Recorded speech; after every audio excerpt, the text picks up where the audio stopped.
Bismillahirrahmanirrahim. I am indeed grateful to the organizers, Saba, Trust, Saba Homes, their associates, colleagues, and other participating NGOs, especially to Aslam Saba, Madam Zainab, and very particularly Madam Surya Khan, who was very kind to invite me personally to participate in this event. I have a brief note with me, written text I would like to share with you. But even before that, I would like to share my feelings about what Bhatti Sahab has made in his initial comments. While I entered, he was almost about to take over the rostrum, and that something very interesting which appealed to me a lot. He said that he had the impression that he is a properly recognized face and properly known person. But unfortunately, he started receiving messages from the people that he should introduce himself. So he did that. And while he was conveying that message, I was reminded of a very famous joke that's a recorded and reported incident, but it is taken as a joke. So before I say something very serious, let me share that with you. It is said that when Jawaharlal Nehru took over in India for the first time as Prime Minister of India, वो किसी jail में गए और किसी पागल खाने में गए और उन्होंने वहां जाके तो लोगों से मिलना शुरू किया. Maybe के प्रोफेसर साहब and many other scholarly person, doctor Shahid साहब, वो भी इस वाक़े का भी अंदाजा हो पढ़ा होगा उन्होंने. वो किसी पागल खाने में नफ्सियाती अस्पताल में गए जवाहरलाल नेहरू और उन्होंने जाकर एक एक करके लोगों से मिलना शुरू किया, जिस तरह रवायत होती है. एक आदमी ने उनसे पूछा, वो नीम पागल नीम होश में था, अभी मर्ज से बाहर आ रहा था, इलाज मालजे के बीच में था. तो उन्होंने उससे पूछा कि आपका इस पे गिरानी. उन्होंने कहा, आप हमें पहचानते नहीं है. बड़े ताज्जुब हुआ जवाहरलाल नेहरू को, हिंदुस्तान के वज़ीर आज़म कोई बेवकूफ़ नहीं पहचानता. उन्होंने कहा, आपने हमें पहचाना नहीं होगी गली. उन्होंने कहा, हमें जवाहरलाल नेहरू कहते हैं. उसने सर से लेकर पाँव तक देखा. उन्होंने कहा, आप क्या करते हैं आजकल? उन्होंने कहा, हम हिंदुस्तान के वज़ीर आज़म होते हैं. उस आदमी ने यह समझा, उस मरीज ने जो बातें कर रहा था, उसे समझा कि शायद ये भी मेरे साथ को पागल है और नया नया दाखिल हुआ हॉस्पिटल में. तो उन्होंने वापस जवाब में जवाहरलाल नेहरू ने कहा कि हमें जवाहरलाल नेहरू कहते हैं और हम हिंदुस्तान के वज़ीर आज़म होते हैं. तो उसने जवाब में कहा कि मेरे दोस्त फिक्र नहीं करो, इलाज से पहले मैं भी जब शुरू में आया तो मैं भी महात्मा गांधी समझता था अपने आप को. तो थोड़े दिन रहेंगे, इलाज बाद में शुरू होगा, ठीक हो जाएंगे. तो हमने भट्टी साहब को पूरी तरह पहचान लिया, यहाँ से लेके बाहर तक. हम उनके बहुत शुक्रगुजार हैं. I am Indeed grateful. I'm extremely grateful, and I would like to place it on record my gratitude that Saba Trust and Saba Homes, they have been able to hold a very important interfaith conference. Reverend participants, today's topic, cooperation between beliefs and faiths, is a key to universal peace. Is logical and response to the time. It is in fact an all-time invitation to the genius of human beings everywhere, of every color, of every profession, of every engagement. Therefore, the topic itself displays a universality of its own. I am happy to see informed audience and participants here, which I already mentioned. It's a proof that we all take this subject seriously and we actually mean to reach an intellectual destination we all envision for a better life and interfunctional engagements. I have invariably been emphasizing that all human beings issue forth from the same sacred parental stock. The struggles, the successes, the sorrows are the same for us all. If one limb of the body is affected by any act of others, That means the whole body functions are affected. Collectively, we all are a human body, a tool to tackle the consequences of nature, environment, and necessities. Ladies and gentlemen, today's world is torn by conflicts, and in some cases, even to the extent of chaos. No region of the globe is free from any conflict. Peace is becoming the costliest phenomenon on earth. This reflects to a larger extent the result of human failings. The informed mind among the rank of humanity have not fulfilled their humanitarian obligations. In conflict creations, there is no role of any particular religion or non-religion. The chaotic conditions have come up exclusively because of the human attitude. Where we needed adjustability, we are trying to force petty choices, greed, possessions, etc. This attitude has deranged the simple lines of human ranks everywhere. All faiths are fair in the sense that none of them are pro-chaos. All advise wise panacea against injustice, unfairness, and abuses from rights to resources.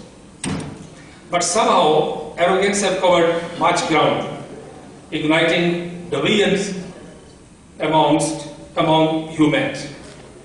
Here we all should pay our collective respects to those who on the platform of United Nations organization initiated the noble cause of cementing interfaith culture across the world in 1957. There can be no better platform than the UNO for promoting such causes for the welfare of humans and building up universal cohesion and coexistence. If we look at the natural things as they are, we can draw a simple logic that nature itself wants a richness of diversity and variety, but no harmful divisiveness, as very rightly mentioned by Professor Saba, which was a, and I was reminded of a verse from a poem of Zog, who said that Gul hai rang rang se hai zinat-e chaman. Gul hai rang rang se hai zinat-e chaman hai Zog, इस जहां में है ज़ेब इख्तिलाफ से, meaning there भाई कि अगर एक ही रंग के फूल भी हो तो आप उगता जाए, लेकिन वो जब मुख्तलिफ रंग में बिखरे होते हैं तो आप उसको एंजॉय करते हैं. The different climes, colors and cultures being practiced by humans in different regions, continents, are byproducts of geographic processes. The basics are the same and similar. The schedules of habits are same with variation of timings and immediate resources. I mean to stress that the creation of God displays similarity in needs and destination. Therefore, there should not be any mutually damaging quarrels or chaos. When human treatments come down to the use of sentiments, the social unbalances are bound to take place. That needs to be rationalized. But unless the societies are 100% educated, that is nothing very important I want to give my maximum emphasis on. Unless the societies are 100% educated, certain shortcomings would continue to be faced by humans. Therefore, importing 100% education should be the part of efforts for creating interfaith harmony and understanding. Mere seminars and speeches would not work. Had the speech-making processes done wonders, then the sky-high pyramids of speeches inside the UNO would have turned by this time our earth into an ideal paradise. But facts on the ground are different. Here I would like to give a domestic instance. In Jammu and Kashmir, a variety of religions and faith cultures exist, but all coexist as if they are one. And this should not be out of interest for many of the participants here, that at least for last 7 centuries, 700 years in Kashmir, we don't find any religious, any linguistic, any ethnic clash. Right from the days when very prominent Saint and Sufi Shah Hamdan came to Kashmir till today, except for a couple of years which are related to ongoing struggle in Kashmir, Kashmiris have remained in the best possible peaceful religious coexistence. So that was one thing I wanted to refer to.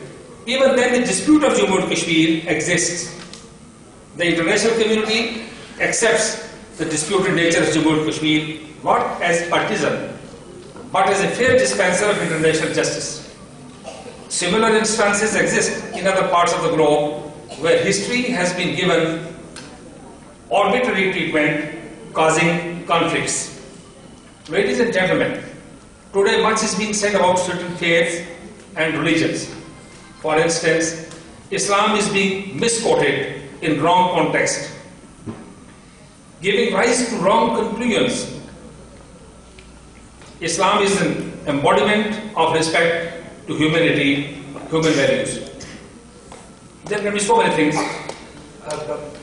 Because of time restriction, although British it does not apply on British time restriction, because there are many people in the country who have got the exemption, some constitutional exemptions and some legal exemptions and some administrative exemptions. So I think British enjoy the administrative exemption during but at least to me, otherwise I would have gone much in many other details I would have mentioned here. But one very prominent verse of Quran, which says, وَأَمَّا مَا يَنْفَعُ النَّاسَ فَيَمْكُثُ فِي الْأَرْضِ. One who is beneficial for the human beings. Even Islam has not gone to the extent of asking to respect the humanity. Just a simple common human being, one who is beneficial for the human beings, will survive and last on earth gracefully. That has been guaranteed by Almighty Allah. Talking of nas and not of Mu'mineen or Muslimin or any particular sect or religion or country or class or color. So, an instance, historians say that a Christian lady visits the Prophet of Islam, Hazrat Muhammad, peace be upon him, in Prophet's mosque in Medina. When the lady rises to depart, the Prophet of Islam rose and put a sheet on the head of the lady. This example shows the human respectability.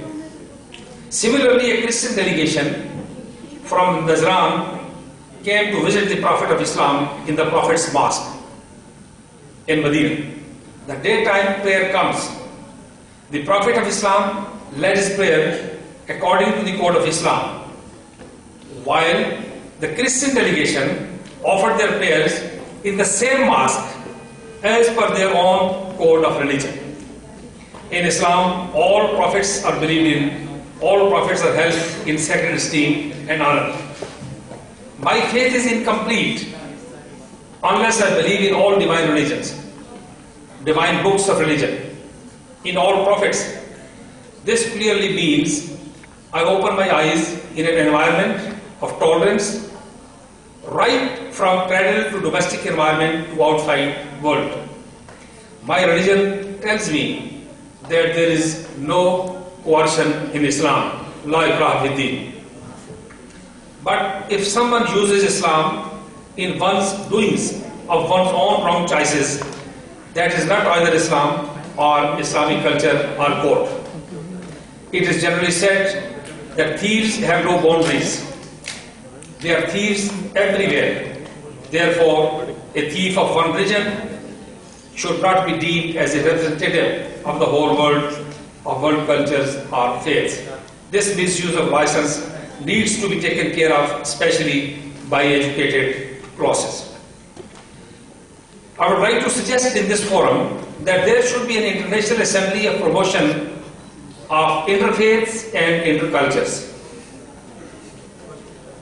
In that assembly, renowned scholars of every practiced religion should be represented. Politics, whether of individual countries or of international community, has been overused to the extent that everything else has been overshadowed by that overuse. Now it is the time that a balancer in the form of this interfaith, intercultures, international assembly should come up.